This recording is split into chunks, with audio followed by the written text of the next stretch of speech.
जेथे बाध्य बाध्यता फिटली समूळ विद्या मिटली ते कल्पताधारी समाधी जैसी. त्याला समाधी म्हणाव. ज्याच्यानं बाधा येते, बाध्यता येते, ज्याच्यानं मळ लागते, ज्याच्यानं दोष लागते, ते इटाळ फेडून टाकायचा. ते चांडाळपणा जवळ येऊ द्यायचा नाही. निर्मळ पाण्यानं आंघोळ करायची. मोठी परज्ञानाची परविद्येची साबण वापरायची. कसलाही कलंक, कसलाही दोष वाचेचा, दृष्टीचा, विचाराचा, अंतकरणाचा, कायिक, वाचिक, मानसिक, संसर्गिक कुठलाही दोष ठेवायचा नाही. बाध्यता तू आणि मी हे सुद्धा ठेवायचं नाही. एकदमच व्हायचा. आता तुझा ठाव समूळ पुसला. लक्षात आलं की आणि निर्विकल्प होऊन जीवन जगायचं. द्वंद्वातीत जीवन जगायचं. निर्दोष जीवन जगायचं. निर्द्वंद्व जीवन जगायचं. निर्विकल्प कसलाही कल्पनाच मनामध्ये येऊ द्यायची नाही. ब्रह्म होऊनच जीवन जगायचं. काय म्हणायचं? परमात्मा परब्रह्म सदा आनंद जगद्गुरु. काय म्हणायचं? परमात्मा परब्रह्म सदा आनंद जगद्गुरु. निर्विकल्प. कोणाच्या प्रती आपल्या मनामध्ये कोण जर डोकावून बघलं तर सुईवर माशी बसेल इतका दोष आपल्या अंतःकरणामध्ये दिसू द्यायचा नाही. तुम्हाला मागं उदाहरण सांगलं होतं. दुखत्याच्या घरचे लक्षणं सांगतो ना तुम्हाला. ज्याच्या घरी दुखत आहे, गाई म्हशी आता, ज्याच्या घरी नवनीत केलं जाते, नवनीत लोणी केलं जाते. एक आम्हाला भजन होतं, ते पूर्ण पद येणं झालाय. स्वभावाला 2-3 बारे सांगतो, बघतो दुसऱ्या बारीला काढतो होते हुडतो. माझ्या घरी ग दुखते मी बसून मंथन करते, लई लक्ष रवीवर आदर डेरा घुमविते, नवनीताचा काढून गोळा सासूला देते, असा माझा विवेक सासरा असच कमेव म्हणते. या पदाचा पुढं काय? आला सखे सणवर साची नाग पंचिम, नाही आला बंधू लागली झड झिमझिम. घरी दुखता असाल आणि काय करता येऊ? लई लक्ष रवीवर आदर डेरा घुमवी. रवी त्या डेऱ्याला लागून मंथन तर करता आलं पाहिजे. त्याला विवेक म्हणतात, त्याला ज्ञान म्हणतात. लक्षात आलं की तसं मंथन करता आलं पाहिजे. कशाचं? 6 शास्त्राचं, 18 पुराणाचं, 4 वेदाचं, परविद्येचं, परबोधाचं, परशास्त्राचं मंथन करता आलं पाहिजे. आणि डेरा आदर भूमीत आलं पाहिजे. लक्ष त्या रवीवर ठेवलं पाहिजे. पाय खोल टाकावं लागते. आमची माय आमची आजी करत गेली, मी लहानपणी बघलो. आणि आम्हाला काय देत गेले? भाकरीला लावून खायला त्या रईला अडकलेलं पोटाला पुसून. बरोबर आहे की? गोळा काढल्या देत गेले नाही. रईचं तरी कवा मिळते घरी दुखत असलं तर. काय म्हणलं येदुराच्या त्या 4 विचारामध्ये? मी तुम्हाला एक गोष्टीत शास्त्रातल्या सांगतो. काय म्हणलं? आपल्या घरी दुखतं नसलं तर दुखत्याच्या शेजाऱ्याला घर राहावं म्हणलं. काय होते फायदा बाबा? दूध मिळायला गेलं तर ताक तरी मिळते. आपल्या घरी भजन नसलं तर भजन म्हणणाऱ्याच्या शेजाऱ्याला घर राहावं. त्यानं बोंबलत राहते, आपल्याला ऐकू येते. त्याने गर्दा करीत राहते, आपल्याला बसल्या जागेवर ऐकू येते. हे लक्षण कोणाचे होतं? ज्ञानवंताचे होते. असं काहीच नाही. त्याला ज्ञानी कसं म्हणावं बाबा म्हणाले. चला, ऐसा ज्ञानी जो सर्वथा तो भोग भोगुनी अभोगता, सकळ कर्मी करता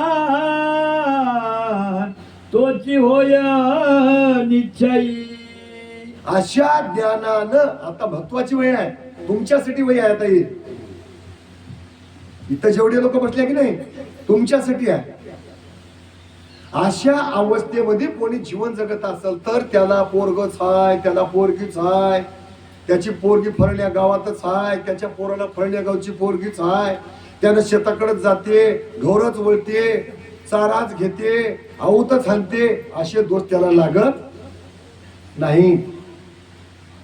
जगण्याकरता तेवढं कर्तव्य करावंच लागते. आणि स्वतःच्या कष्टाची भाकर तेवढी खमंग भाकर दुसऱ्याची आयती लागत. कष्टांचे 100 रुपये मोडून सण केलेला जेवढा गोड लागते, तेवढी फुकट खालेली पंगत गोड लागत नाही. तोळाभरच राहाव पण आपल्या कष्टाचं सोनं राहाव. फल्ल किलोभर सोनं लोकांचं मागून गेलेलं घेऊन गेलं, आणि बसला बस स्टँड मध्ये रट्टा. बघा तुम्ही प्रयोग करून.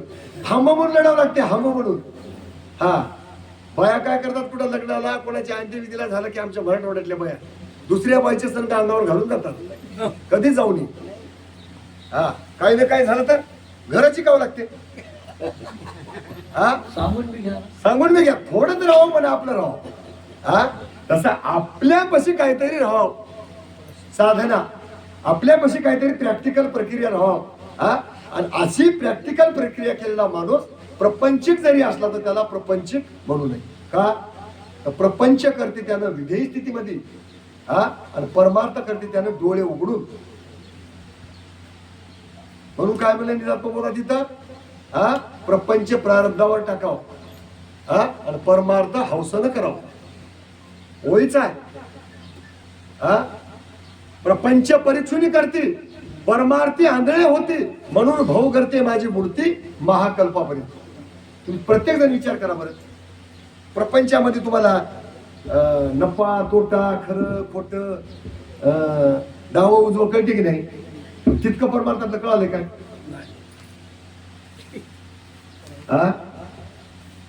परमार्थामध्ये प्रपंचामध्ये तुमचे 100 रुपये जर कोणा उष्णे दिले असले तर तुम्हाला 20 वर्षाला कळतात की नाही? कळतात की? आणि तुमच्या अनंत जन्मातले 100 वर्षे त्या काळानं घेऊन गेलाय, कधीतरी कळालेत का? कधीतरी कळालेत? आता तरी कळालेत का? बरं इतक्या पोत्या लावून तरी कळालेत का? इथं ऐकित आणि मान हलवितात हो, घरला गेलं की सोडून जातात.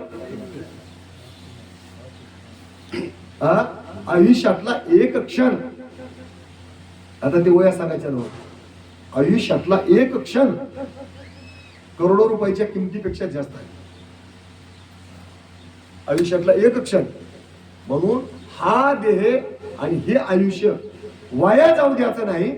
हे आयुष्य काय करायचं, परमार्थामध्ये समर्पित होऊन वापरायचं. आणि देह कसा आपला वापरायचा, जगाच्या रीतीला, जगामध्ये राहायचं पण जगाच्या वेगळं जीवन जगायचं. लोकांना म्हणावं प्रपंचिक होय, आणि आपला देह आपण काय करावं, परमार्थाला समर्पित करून टाकावं. तसं होय ना आपल्याच्या. आपण परमार्थ कसा करता माहिती आहे तुम्हाला? पोरीचं लग्न झाल्यावर पहिलं म्हणते, मागून म्हणते पोराचं लग्न झाल्यावर, मागून म्हणते सगळ्यात धनग्या पोराचं लग्न झाल्यावर, आणि मागून म्हणते मोठ्या पोरच्या नातीचं झाल्यावर. अशी लिंकच आहे रील. काही लोक सप्ताह करत म्हणतात. काय म्हणतात? घर बांधल्यावर, आपल्या बैठकीचं काम झाल्यावर, पुरं झाल्यावर, गिलावा झाल्यावर, कलर मारल्यावर सप्ताह करून वर्षी राहिली अजून. लक्षात आलं की? पण तुम्हाला चांगली गोष्ट सांगालो, मला आलेला अनुभव सांगालो. अहो काही माणसं घर बांधले, लक्षात आलं की? आणि घर प्रवेश करण्याच्या दुसऱ्या दिवशी ग्रह प्रवेश होता. आज निघून आला आठ्या. ते आमच्या पाशी 2 घटना घडल्या. म्हणून काय करायचं, घर बांधून परमार्थ करायचा नाही, परमार्थ करून घर बांधायला सुरू करायची. काय करायचं, आधी परमार्थ करायचा आणि मग घराला सुरुवात करायची. किती वाजले? 11:15.